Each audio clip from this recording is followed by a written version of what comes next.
Good morning. Thank you all for joining us. We're just going to give a few moments to clear the waiting room and ensure that folks have connected to audio. As a reminder, when you are entering from the waiting room, please do remain on mute unless or until you are testifying before the board.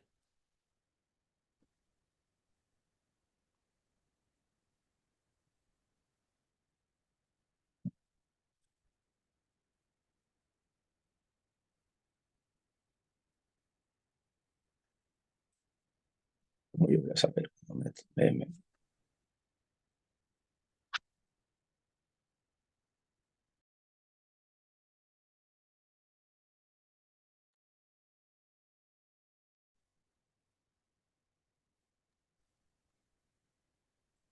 We'll give just another moment as people are still coming in from the waiting room.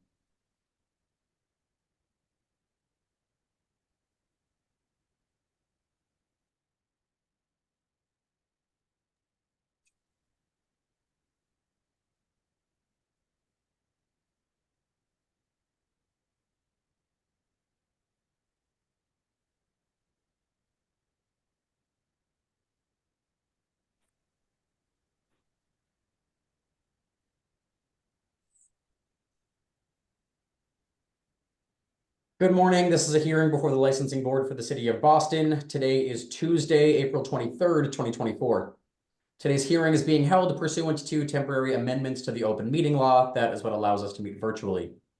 Today's hearing is being recorded and will be posted to the City of Boston's website. Before I review procedural matters, I will introduce Chairwoman of the Board, Kathleen Joyce. Good morning. Thank you, Danny. My name is Kathleen Joyce. I'm Chair of the Boston Licensing Board, and today I'm joined by Commissioner Kiana Saxon and Commissioner Liam Curran. Thank you. Please ensure that your audio and visuals are working properly. We'll call each item in the order that it appears on this morning's agenda. I will then ask who is present on behalf of the licensee, who is present on behalf of the Boston Police Department, and whether there are any other individuals with firsthand knowledge of the alleged incident who wish to testify. I will then swear in all parties, after which the police report will be read into the record, and the licensee or their representative will have the opportunity to make a brief statement followed by questions by the chair and commissioners. All testimony will be limited only to those individuals with firsthand personal knowledge of the alleged incident. We'll begin with the first item on this morning's agenda, calling item number 1, 253 Food and Spirit LLC, doing business as Nashville Grill and Stage, located at 255 to 257 Tremont Street. Date of the incident, October 14th, 2023. Robbery outside a budding premise in violation of Mass General Laws, Chapter 138, Section 64. Who is present on behalf of the licensee? General Manager Jessica Irola. Great, thank you, Ms. Irola, for being with us. Who is present on behalf of the Boston Police Department? Detective Walsh. Thank you. Are there any other individuals with firsthand knowledge of the alleged incident who wish to testify? Okay, can you both please raise your right hand? Do you swear to tell the truth, the whole truth, and nothing but the truth? Yes. Yes, I do. Thank you. Detective Walsh, if you could please proceed with reading the police report into the record for us. Thank you. About 7 p.m. on Saturday, October 14th, 2023, Officer Sanafoot was approached at the front desk of District A1 for a report of an armed robbery that occurred in the area of 253 Tremont Street, located in the Theater District of Boston. The officer was informed by the victim that between 2 a.m. and 2:30 a.m., he was robbed of his cell phone and was threatened with a knife while attempting to retrieve it. After exiting the above location with a group of friends, he was approached by a group of Black or Hispanic males in their mid to late 20s. When one of them snatched his cell phone and walked away, Mr. Seidel, along with this group of friends, followed the males and was told to back up or else by one of the males, who was about 5'6" in height. Same male then pulled out a switchblade and they continued to follow and ran towards them with it. Mr. Seidel and his friends ran back to the above address where their Uber was waiting for them. Mr. Seidel also informed the officer that another group of his friends attempted to retrieve the phone and was threatened by one of the males. One of the other males brandished a firearm that was in his waistband. The victim stated that his phone was unlocked at the time and it was stolen, and all of his information could be accessed from the phone. Mr. Seidel informed the officer that his mother was tracking the movement on the phone from the Life 360 app, which was able to screenshot all their movements. An attempt to transfer $1,500 from his bank account was made but unsuccessful. A Venmo transaction was successfully made to a bill, with the account creator being a Zemo Nowitzki. Transfers were also accepted from his Cash App account and was locked out of his iCloud account, which has his banking information, credit card information, and personal notes. On October 31st, 2023, A1 detectives Walsh and Keneally conducted a licensed premise inspection at 253 Tremont Street, Boston, Nash Bar and Stage, in relation to a cell phone robbery directly outside the establishment on the sidewalk. Detectives met with General Manager Jessica Iraola, who signed and accepted Notice 17304.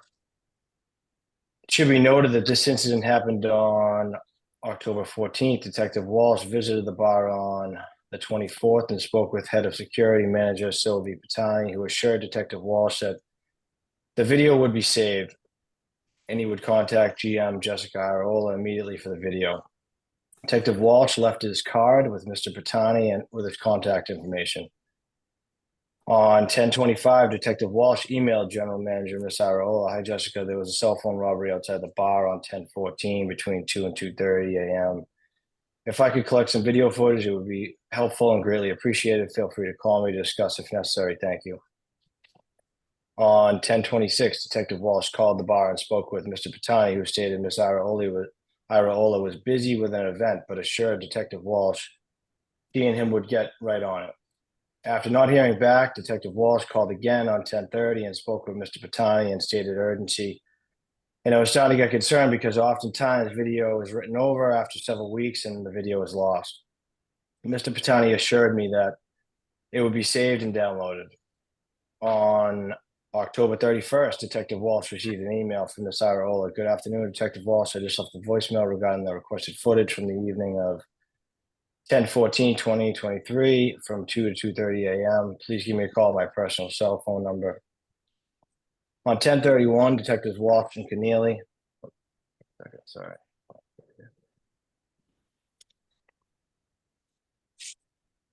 On 10/31, Detectives Walsh and Keneally went to Nash Bar and met with Jessica Iraola, who again assured detectives that she had it downloaded and just needed to send it or load it to a USB.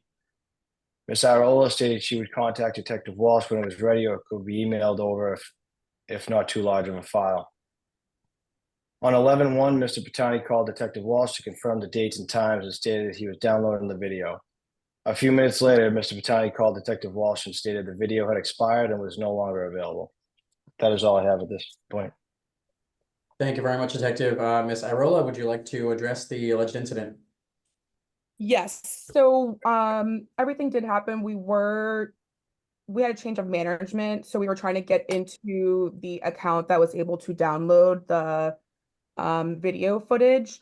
By the time we did get that video footage on 10/31, it was to be downloaded that day, but at that point we found out that the footage was only saved for 14 days. So by the time we had got into the system, the video was no longer available to send over. Thank you. Anything further you'd like to add before we move to questions from the board? No, at this time we are able to get into the system now properly for the security footage moving forward. We have utilized it since then. So moving forward, we have rectified the situation, so this won't happen again. Thank you. We will see if there are any questions, starting with Chairwoman Joyce. Yes, can you explain to me how you rectify the situation? Who's aware of the video and how to save it? And why? I personally now am. So we did contact the security company to be able to get a new password to log in to save the information. So moving forward, I personally have all the information as well as the owners now, so this wouldn't happen again. How many days is the video saved for now? 14 days. Still 14 days. Yes, What is your ma'am. policy about saving video? The policy on saving the video, as far as if we're allowed to, or when you're aware that there police or anyone or a potential incident has occurred on your premise or near your premise, or you've been requested by police to cooperate, what is your internal policy about saving video? So moving forward, yes, it will be happen within 24 hours of somebody notifying us, police that notifying us that they need footage from that, or as well as any incident that happens on the premise as well. Okay, and in your own words, what happened here? What was the breakdown of communication in this incident? So the breakdown of I believe on our part, the breakdown of communication, it was on our part, letting them know that we weren't able to get into the system right away. And by the time we were able to get into the system right away, the video was not available anymore. Okay, and just going back, how many days into the incident were you made aware by the police that they wanted you to save the video? It was 10 days. So 10 days in, okay. Yes, ma'am. Okay, I don't have any other questions at this time. Commissioner Curran or Commissioner Saxon? I have nothing to add, thank you. No questions, thank you. Thank you. The board will take this matter under advisement. Item number 2 has been continued to the next available hearing date as the licensee was unable to attend this morning. Calling item number 3, Big Night Venues Boston 2 LLC. Doing business as Empire, located at 1 Marina Park Drive. Date of the incident, February 16th, 2023. Alleged bouncer assault on patron in violation of Mass General Laws, Chapter 138, Section 64, and Chapter 265, Section 13A. Who is present on behalf of the licensee? Good morning, Madam Chair, members of the board. Kristen Scanlon for the licensee, and with us this morning is Charlie Kane, who is Director of Security. Thank you. Who is present on behalf of the Boston Police Department? Good morning, Officer Coe for the Boston Police Department. Thank you very much. Are there any other individuals with firsthand knowledge of the alleged incident who wish to testify? Can you both please raise your right hand? Do you swear to tell the truth, the whole truth, and nothing but the truth? I do. Thank you very much, Officer Coe. If you could please read the police report into the record for us. About 1:06 on Thursday, February 16th, 2023, Officers Coe and McCarthy in the Fox 102 Alpha unit responded to a radio call for an assault and battery in progress at 1 Marina Park Drive, Empire Restaurant. The CAD notes were as followed. Caller states he got dragged out at above by bouncers. Caller states there was a fight inside the restaurant about 5 minutes ago. Caller states a female was knocked to the ground during the altercation and she's bleeding from the lip. There's a second 911 call. Caller states the 2 males were fighting with security outside. One male, white male, 5'11", thin build, about mid-20s, wearing a gray long sleeve shirt with dark blue jeans and tan boots. No weapons. Female assaulted, facial injury. Male 2, Middle Eastern male, brown skin, 5'11", heavy set, mid to late 20s. Upon arrival, officers located a white female, later identified as Abigail Kaler, crying on the sidewalk at the aforementioned location. Ms. Kaler stated she, along with her boyfriend, were tackled to the ground by 4 unidentified men.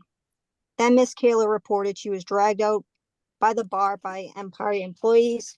Ms. Kaler pointed to a bouncer, later identified as Malik Cam, kept pushing her and would not allow her to walk on her own. Ms. Kaler stated during the altercation, she injured her lip and could taste blood in her mouth. Officers observed Ms. Kaler holding a gauze pad to her lip and her mouth area.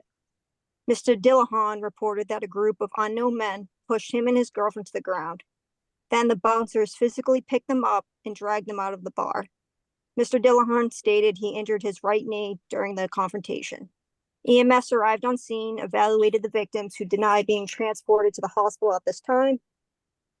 Mr. George, the manager of the Empire, reported that they were in the process of escorting a patron, later identified as Christian Perez, from the bar, when Mr. Lynch started interfering with the removal. During the physical struggle, Ms. Kylie was knocked to the ground. Mr. George reported that Ms. Kylie was not dragged out of the bar, but walked out. Officers spoke with Mr. Sean Lynch, who reported that he witnessed his friend, Mr. Christian Perez, being dragged out by several bouncers. Mr. Lynch reported that he jumped into the group to help his friend when he was physically dragged from the premise by several bouncers. Mr. Lynch stated that he was uninjured during the incident. Mr. Perez reported to Officer Sepulveda that several bouncers dragged him out by his arms and his legs. Mr. Perez did not report any injuries or need for medical attention. Mr. Lynch and Mr. Perez left the bar on foot without incident. Mr. George stated the incident was captured on security cameras, but cannot access the footage at this time. Patrol Supervisor Sergeant Popolo, Fox 910, did a license premise check and issued a violation 058904. The Fox 102 Alpha provided a courtesy ride to Mr. Dillahan and Miss Kyler to 70 Causeway Street. Thank you very much. Attorney Scanlon, would you like to address the alleged incident? Yes, thank you. Just a few brief questions for the officer first. Officer Coe, to your knowledge, was staff cooperative from start to finish with this incident? Yes, ma'am, they were. And to your knowledge, were any charges filed regarding this matter? Ma'am, I believe the case is still open. The detectives have the case now. Okay, thank you so much. If I could, Detective Moriarty, I'm sorry, I didn't answer up. I didn't realize I was on this one as well. I was never able to get a hold of the victims in this case, alleged victims. Thank you, Detective. You have not been sworn in yet at this time, correct? No, sorry. I have another one. Please identify yourself one more time. Detective Moriarty, Moriarty. Thank you, Detective Moriarty. You're already raising your right hand. Do you swear to tell the truth, the whole truth, and nothing but the truth? I do. And I'll just reiterate, I reached out to the victims and then I never spoke to them. And they never got back to me. Thank you, Detective. Madam Chair, members of the board, and we'll share the video surveillance with the board, but what you'll see in the video is a male patron initially backs up into a female patron at the main bar. The female patron pushes him with her back, and then a female friend pushes him as well. What it appears to be is kind of some body shifting going back and forth to occupy space at the main bar. The male patron then backs into the female again, and she taps him to get his attention. They appear to exchange words, and then the male pushes the female, which is then returned with a smack in the face. The female bartender, or a female bartender, witnesses this and extends her arm out for them to stop, which they do. The initial incident de-escalates here, and then the bartender immediately tells another bartender to her right to get security. What you'll then observe on the video is within 1 minute, a bartender's flashing a light to signal security to the location of these two initial patrons. And thereafter, within 30 seconds, a female security officer approaches the group to talk before escorting the female out of the venue. You'll see when this happened that the situation is totally de-escalated. Nevertheless, and knowing an altercation has already occurred and to prevent any future altercation from occurring, security proceeds with further de-escalation of the matter and removal procedure following removal of the first female patron. About a minute later, you'll observe a female and male security officer this time approach the male patron, who becomes combative with security and is refusing to leave the bar. This all occurs within approximately 40 seconds of security approaching him and asking him to leave. Security attempts to restrain the aggressive male who is slamming into patrons around him, and the male security officer bear hugs the male patron to escort him from the area. A female patron, who is identified as Ms. Kyler in the police report, who is not involved up till this point, is observed trying to pull who we believe is her boyfriend away from the situation. The boyfriend also was not involved up to this point and can be observed interfering with security as they are trying to remove the initial and problematic male patron from the establishment. Thereafter, and as the police report states, Ms. Kyler is incidentally bumped, causing her to fall. The male patron alongside Ms. Kyler's boyfriend are escorted out of the venue.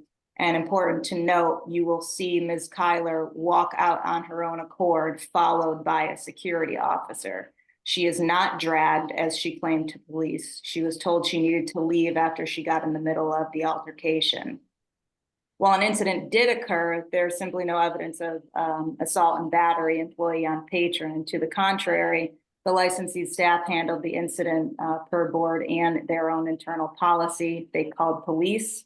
They de-escalated further an already naturally de-escalated situation, utilizing proper methods in de-escalation.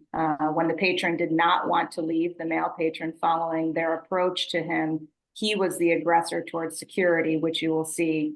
They held him by the arms and escorted him out, not in any threatening manner or violating any use of force policy. And of note, for the board's record, these patrons aren't otherwise known to the establishment, and nothing happened earlier in the night that would have caused the staff to believe this incident was foreseeable. Mr. Kane can testify also to his internal investigation and his follow-up communications with the Boston Police. Good morning, Attorney Green and members of the board. Just to reiterate, based on our policy, immediately when we get a license premise violation, we create a file and save all video statements and create a file for the Boston Police and for the board for these hearings. The video was saved. I subsequently reached out to Boston a few days later and left a message at the Detective Bureau that we had the video, if it was needed, and would be preserved. Never heard back, as Detective Moriarty said. There were no victims that came forward with this. Reviewing the video, the woman who alleged that she was assaulted was in fact not assaulted and never dragged out.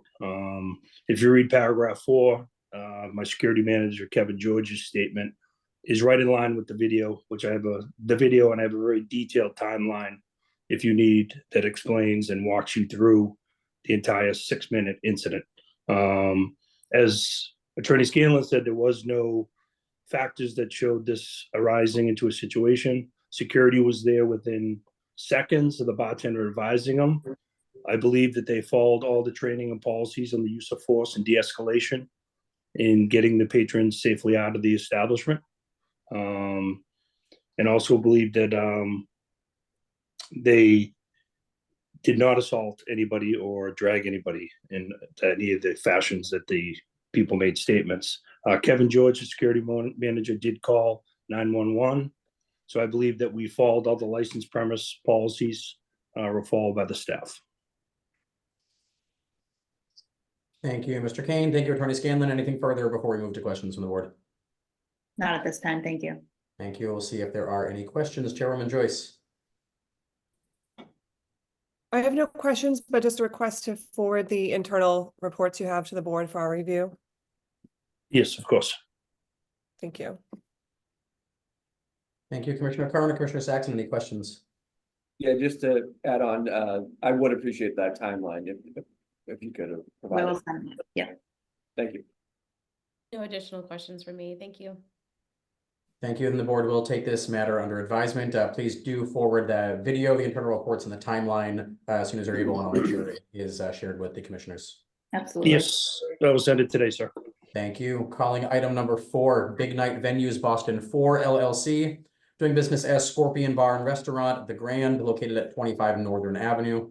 Date of the incident, July 21st, 2023, assault and battery, employee on patron, in violation of Mass General Law, Chapter 138, Section 64, and Chapter 265, Section 13A. Who is present on behalf of the licensee? Kristen Scanlon again for the licensee, and Charlie Kane, Director of Security for the licensee. Thank you. And who is present on behalf of the Boston Police Department? Detective Sandra Swain. Thank you, Detective Swain. Are there any other individuals with firsthand knowledge of the alleged incident who wish to testify? Can you please raise your right hand? Do you swear to, sorry, Detective Swain, are you, oh, there we go. Do you swear to tell the truth, the whole truth, and nothing but the truth? I do. I do. Thank you. Detective Swain, if you could please proceed with the police report for us. Okay, good morning. At about 11:39 p.m. on Friday, 7/21/23, Sergeant Denio and Officer Kalapinski responded to a fight at the Scorpion Bar located at 58 Seaport Boulevard. Upon arrival, officers spoke to the alleged victim, Thomas Levesque, who stated that when he was attempting to enter the bar, he was grabbed by the suspect, Gary Dixon, causing him to fall backwards, making him grab onto Mr. Dixon to brace his fall. After grabbing a hold of Mr. Dixon, Mr. Levesque stated that Mr. Dixon then punched him in the face. Officers then spoke to Mr. Dixon about what had happened, to which he responded that Mr. Levesque grabbed him by the back of his shirt in an attempt to get into the bar, so he punched Mr. Levesque in the face. Officers also spoke to another Scorpion Bar employee, Isaac Mignelli, which he stated that Mr. Dixon punched Mr. Levesque after Mr. Levesque had grabbed him by the back of the shirt. Officers also spoke with Mr. Levesque's friend, Jacob Papps, who stated that Mr. Dixon had grabbed Mr. Levesque and then punched him in the face after Mr. Levesque had grabbed a hold of Mr. Dixon. At that point, Sergeant Denio issued a citation for license premise violation number 058905. Shortly after this incident, the following day, I reached out to Charlie Kane. I was given the video within a day or two. I made several calls to Thomas Levesque, who was the alleged victim. There's been no response from him at all. I also received a written statement by Gary Dixon about the events that happened. And from watching the video, his statements are exactly what happened. It appeared that Thomas Levesque was intoxicated. He seemed unsteady on his feet in the video. I saw him step over the stanchion, those ropes. And when he was approached by security, he wasn't going anywhere. I did see him grab the back of Gary Dixon's jacket as almost like he was going to pull it over his head. And that's when Gary Dixon punched him and stepped away from him as if defending himself. Thank you, Detective Swain. Attorney Scanlon, would you like to address the alleged incident? Yes, please. And thank you, Detective Swain. Just to clarify, were any charges brought in this matter? No. Thank you very much. Madam Chair, members of the board, Attorney Green, similar to the detective's testimony and what you'll see from the video, which is still preserved and what was shared with the Boston Police, the alleged suspect, Mr. Dixon, is actually the victim here. He is assaulted and defends himself, which is what you will see on the video. This particular patron in question, Mr. Levesque, was initially denied entry and was never in the building that evening. He's not known to the establishment, and initially, other than being frustrating, would-be patron trying to avoid the entry process, there wasn't any aggression initially from him that would lead them to believe he was about to be violent with the staff. Mr. Kane will testify that upon reviewing the incident with staff, and similar to what the detective shared with us regarding Mr. Dixon's statement, the patron kept trying to rush the door, stepping over the entry stanchions, ignoring security and not following the entry process. He was initially escorted back to the stanchions, and he again tried to rush past them, including rushing past Mr. Dixon, who initially stood in his path. You'll then observe on the video that the patron grabs Mr. Dixon by both the shoulders of his suit coat and pulls his jacket over his head quickly. So Mr. Dixon can no longer see. So Mr. Dixon throws instinctively a defensive punch with his face covered by his jacket. The punch appears on the video to graze the patron, and Mr. Dixon thereafter walks away immediately, does not continue to engage with the patron.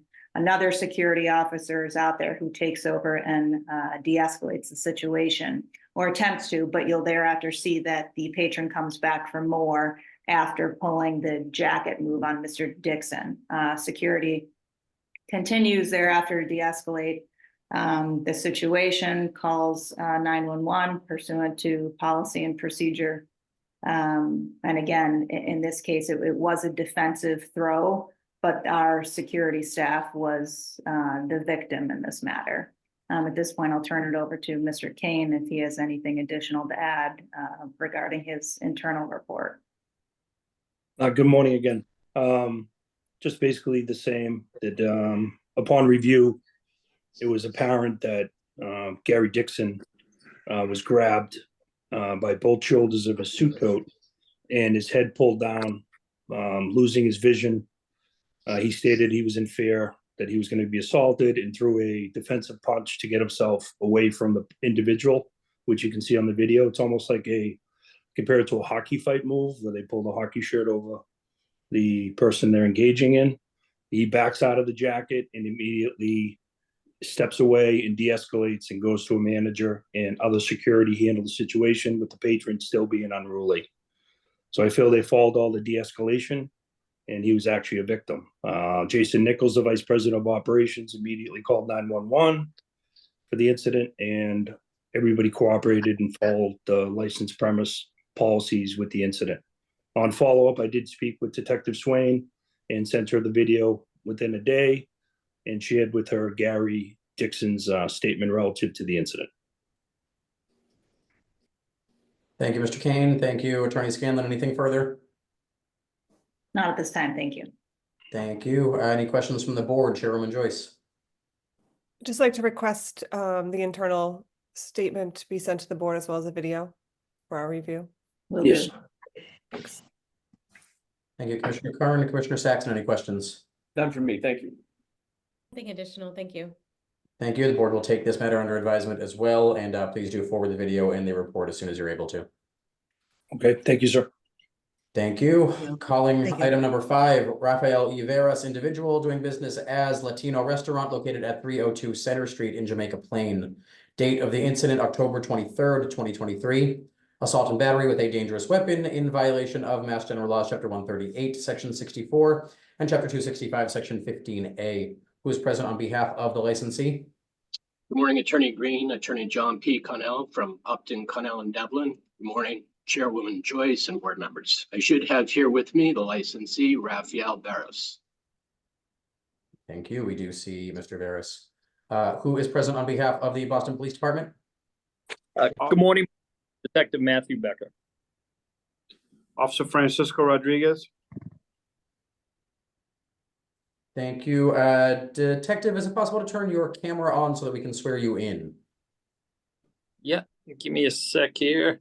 Sure. I just asked you to start video. You should see something pop up on your screen. There we go. Thank you. Are there any other individuals with firsthand knowledge of the alleged incident who wish to testify this morning? You all please raise your right hand. Mr. Veras, you as well, if you could please raise your right hand. Thank you. Do you swear to tell the truth, the whole truth, and nothing but the truth?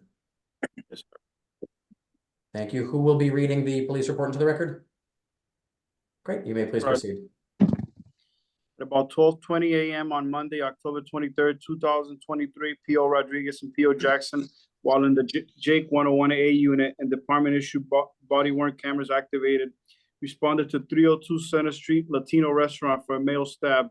Upon arrival, officers observed EMTs Acevedo, Holloman from Ambulance 13 working on a male victim later identified as Miguel Cayasso. Restaurant owner Mr. Rafael Veras confirmed victim to be a patron in his establishment. Mr. Veras further stated he noticed Mr. Cayasso arguing with an unknown male outside, but was not able to give a description of suspect or suspects. Officers observed Mr. Cayasso to have 3 apparent stab wounds to his left side abdomen with small bleeding. EMTs rushed Mr. Cayasso to the Boston Medical Center emergency room where he was being treated by the trauma team headed by Dr. Andre Malipudi. At the emergency room, it was determined by hospital personnel that victim was in stable condition.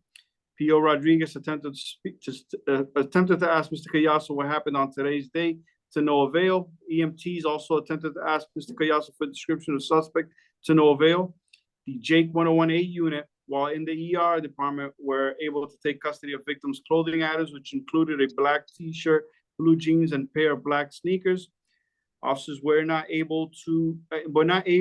allowed by Boston Medical Center nurse technician Kayla Maynard to take victims' wallets, cell phone keys, and cash due to hospital policy involving seizure of personal items belonging to a victim. Officers observed the cash to be multiple bills of $100 bills inside of a clear hospital bag. Ms. Maynard explained to officers that his personal belongings, including the cash, would stay at the hospital in the secure safe. Officers, while recovering clothing items at the hospital, were approached by nurse technician Kayla Maynard, who found 4 quarter-sized plastic bags containing an off-white powder believed to be heroin. Officers, along with clothing items, took possession of the above-described drugs. Officers turned over to the Boston Police evidence bag with containing clothing items to Sergeant Detective Brown, Jake 983, and Detective Sinise, Jake 803. Drugs were logged on book number 13-0002, page number 179, and deposited into E13 drug safe in a Boston Police evidence manila envelope, along with drug depository form and copy of incident report. Mr. Cayasso to be summoned into Roxbury District Court for possession of Class A with intent to distribute. Units also on Also on scene were the patrol supervisor, Sergeant Dever, Jake Tango 55A, Officer O'Connor, Jake 421A, Unit P.O. Costa, and Detective Sinise, Jake 803.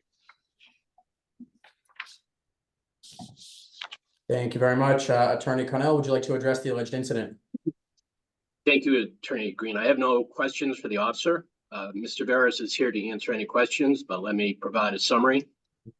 This victim was inside the premise and left. And after he had left, he was outside, not in front of the premise, but outside to the left in front of Freddy's Market, which is right next door.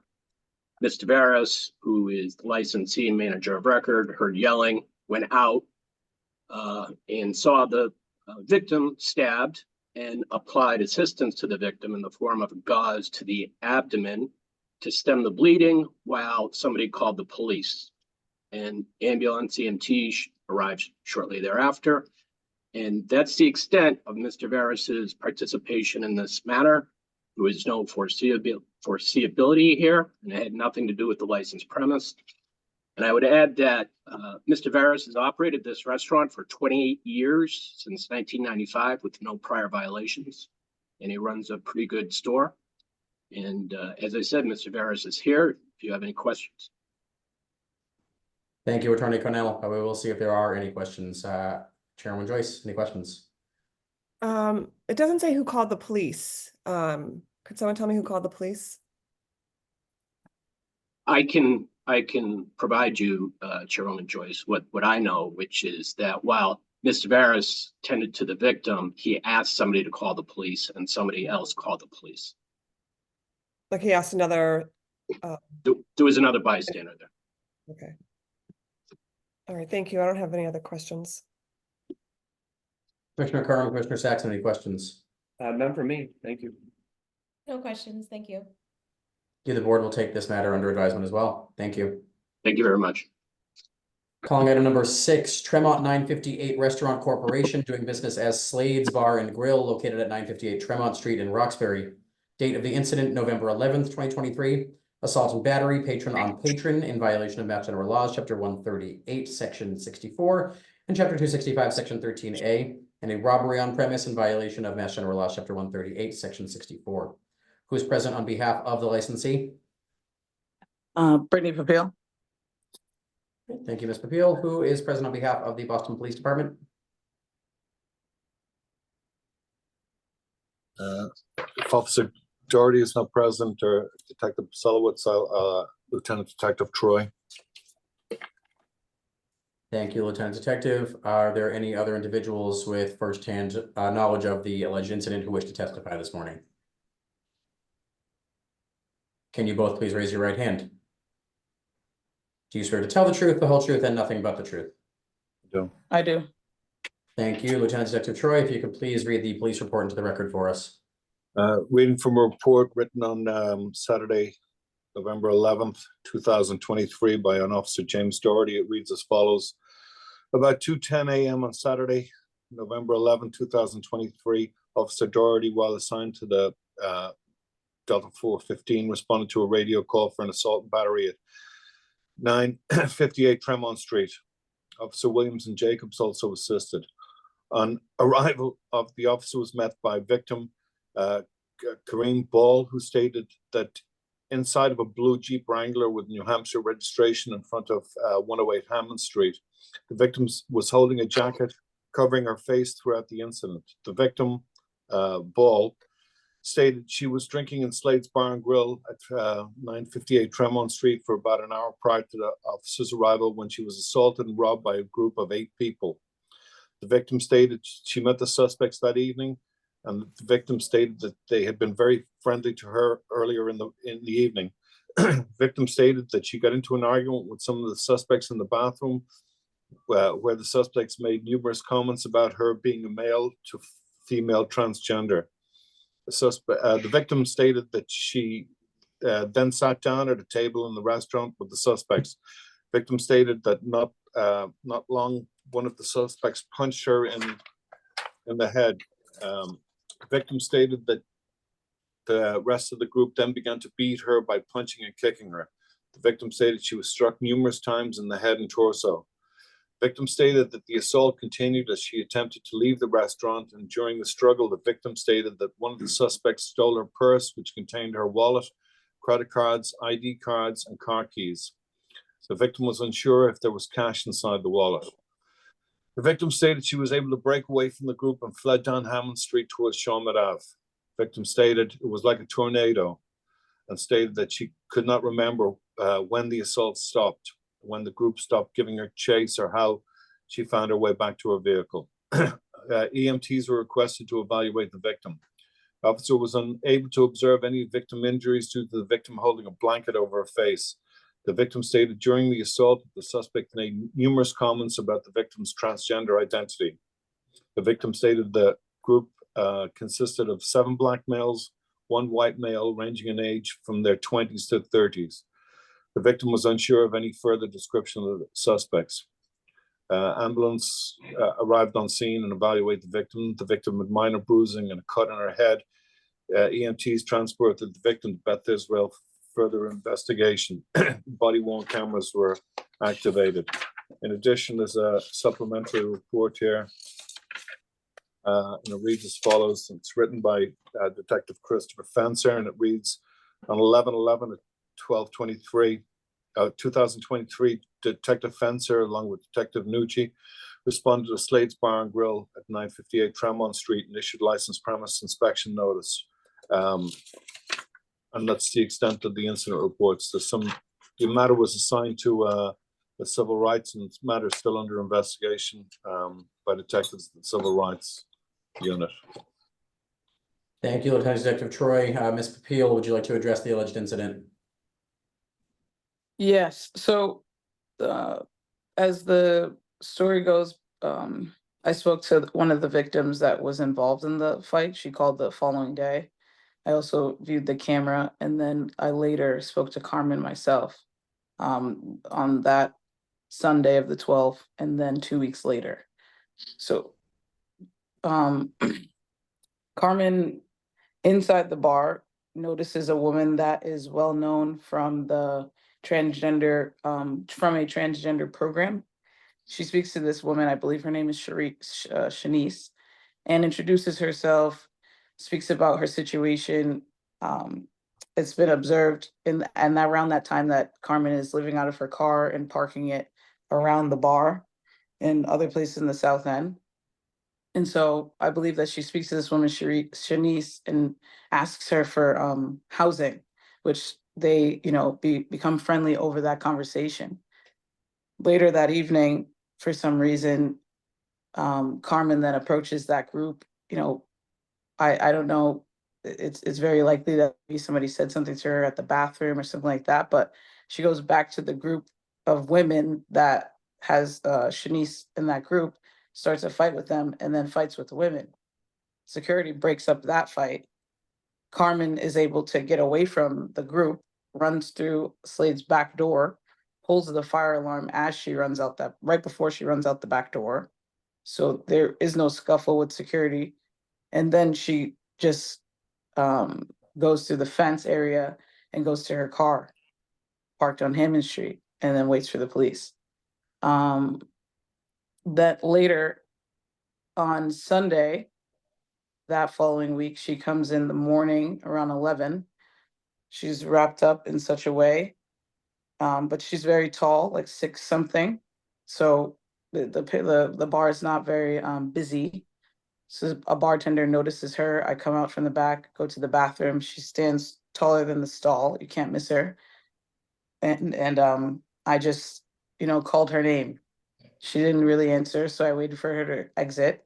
I called the police just because, there was an issue, and I was trying to get her to leave gracefully. The police come. She's on her way out the door. As the police come, I express to them, like the current issue, and then the police proceed to, go address her down the street. At some point, a week later, I speak to the civil rights detective. He and I have a conversation about the matter. I explained to him that I have Carmen's purse and that I'm keeping it like any customer in our office. But obviously I don't know how to reach her because of this issue. He says that he's going away and that I should go to like District 4 or something and drop the purse off, or something like that. In a matter of days before I get to drop the purse off, Carmen comes back to the establishment. I see her on the camera. The security's trying to tell her that she's banned from Slade's. I run out the door with the purse, tell the security to get out of the way, and I go walk down the street with her by myself. And I just explained to her, like, I appeal, to her, and like, I'm a part of the LGBT community as well. Carmen, the police, you have an ongoing issue. You need to stop patronizing this bar. It's not going to be a good situation for you. I saved your purse. Here it is. I wish you well. Just please don't come back. We kind of converse back and forth, and then she takes her purse and is upset that she's barred, and that's the end of that. Thank you, Ms. Papil. We will see if there are questions at this time. Chairman Joyce. Thank you. So, Ms. Papil, when the first incident was happening, where was staff? Security or Security. security was scattered throughout the bar, like in their zoned areas. How many security staff do you have on, or did you have on that night? I would say 4 to 5. Is that typical number? On busier nights, or if we have events, then we will add security. But typically, on a Friday or Saturday night, we will have like 4 to 5 security staff. Okay, so it sounds like the fight occurred, security started to break it up, and then it escalated. What escalated was Carmen running out the back door and pulling the fire alarm as she went out. Okay. Do you have video at Slade's? Yes, we have video at Slade's. Did you preserve video from this night? I'm not sure if we preserved it. The police came. Typically, when the police come on these matters, I give them access to our video, and numerous police officers it kind of came to Slade's due to this matter. Okay, were they given access to the video? Yes, always access. The detective didn't. I had a lengthy conversation with the civil rights detective, and we didn't really talk about video. We talked about just the safety of the bar, and at that moment I was really concerned about our safety because she was coming during the day.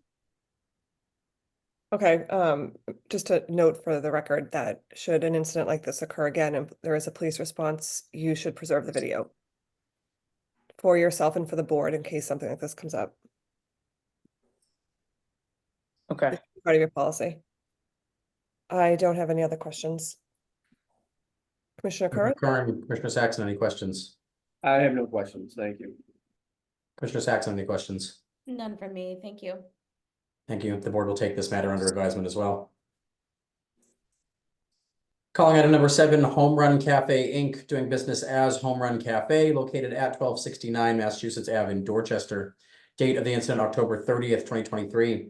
Assault and battery, patron on security staff in violation of Mass General Laws, Chapter 138, Section 64, and Chapter 265, Section 13A. Who is present on behalf of the licensee?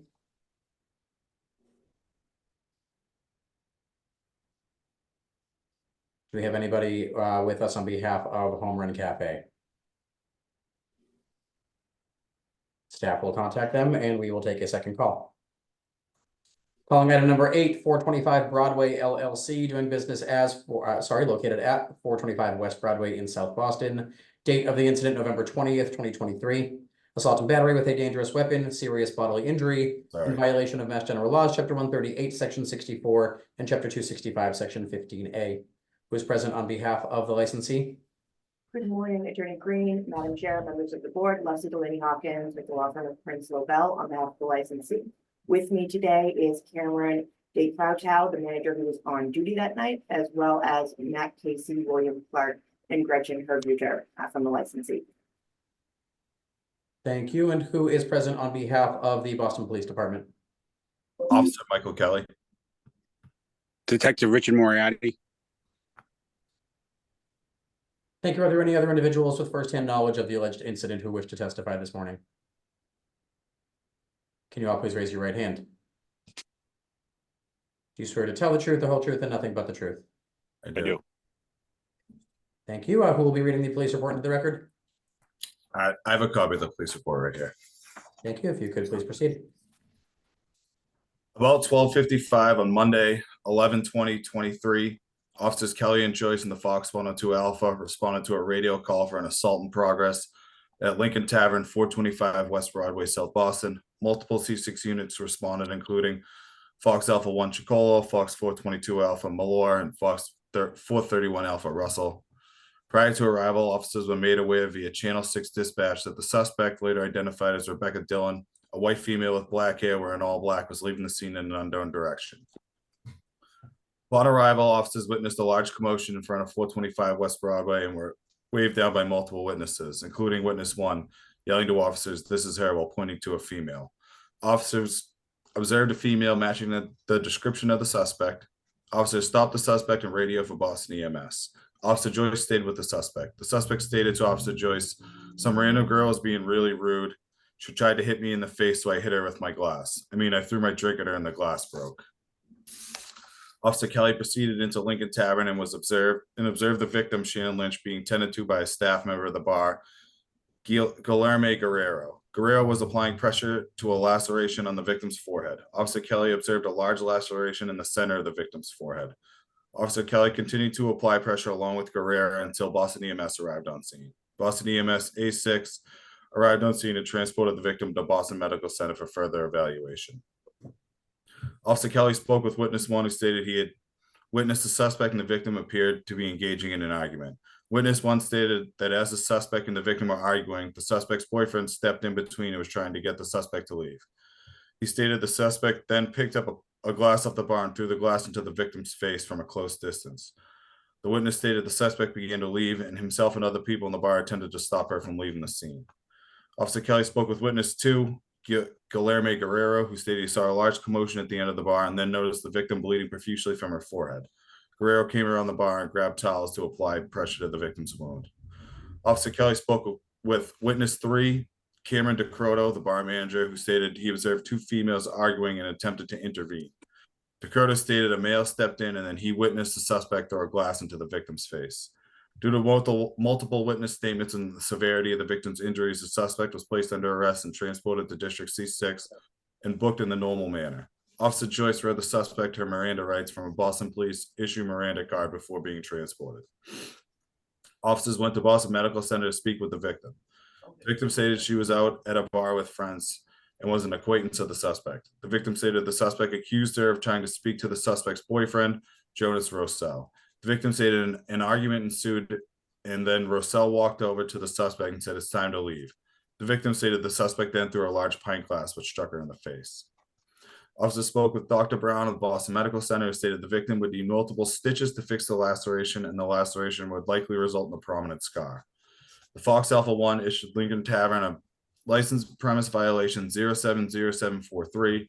The suspect will be charged in South Boston District Court with the following: 265-15A, A and B with a dangerous weapon, serious bodily injury, 2-way pint glass. Body worn camera is activated. Thank you, Officer Kelly. Attorney Hawkins, would you like to address the alleged incident? Thank you. Yes, if I may, I just got 2 questions for the officer. Officer Kelly, was the licensee cooperative with you that evening? Yes.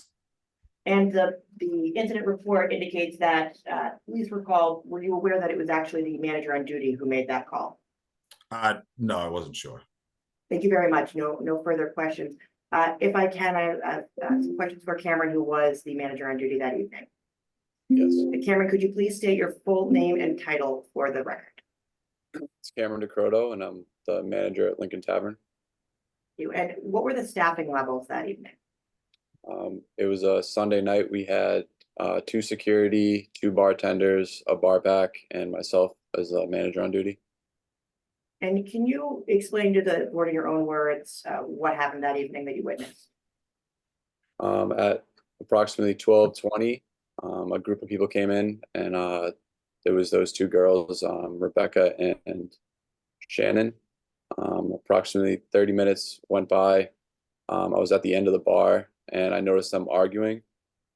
I proceeded to step in and I believe it was Rebecca's boyfriend was trying to pull her off the bar stool to kind of separate them as well. She tried to then swing at Shannon, and that's when I stepped even more in between them, and that's when she picked up the pint glass and threw it at Shannon's face.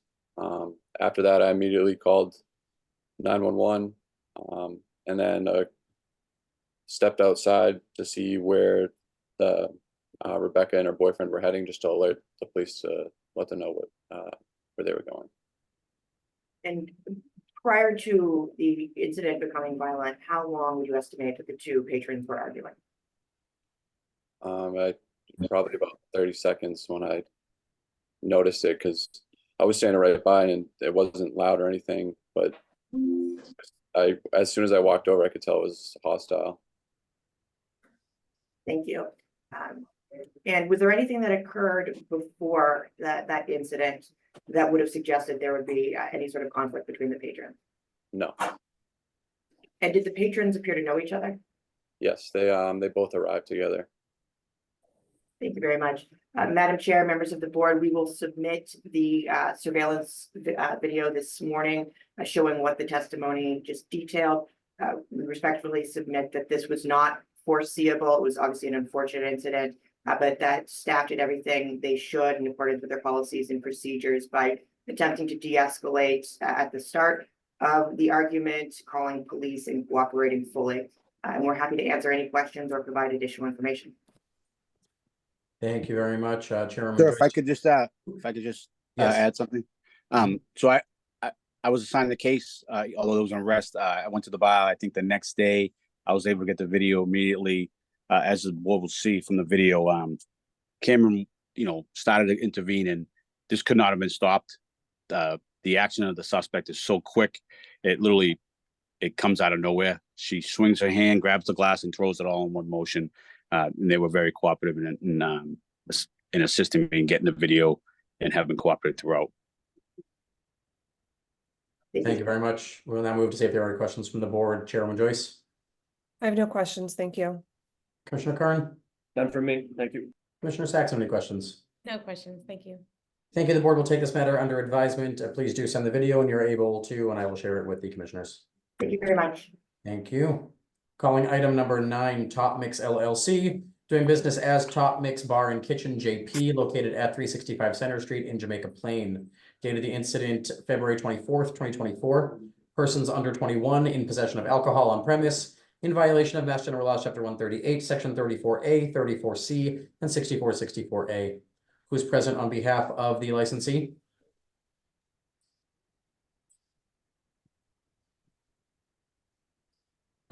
Do we have anybody with us on behalf of Top Mix? We will attempt to contact them and take a second call as well.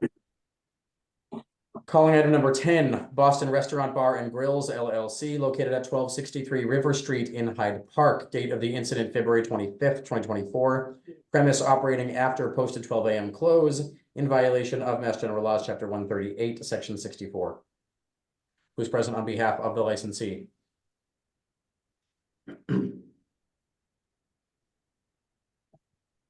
Okay, all 3 of these licensees were hand served.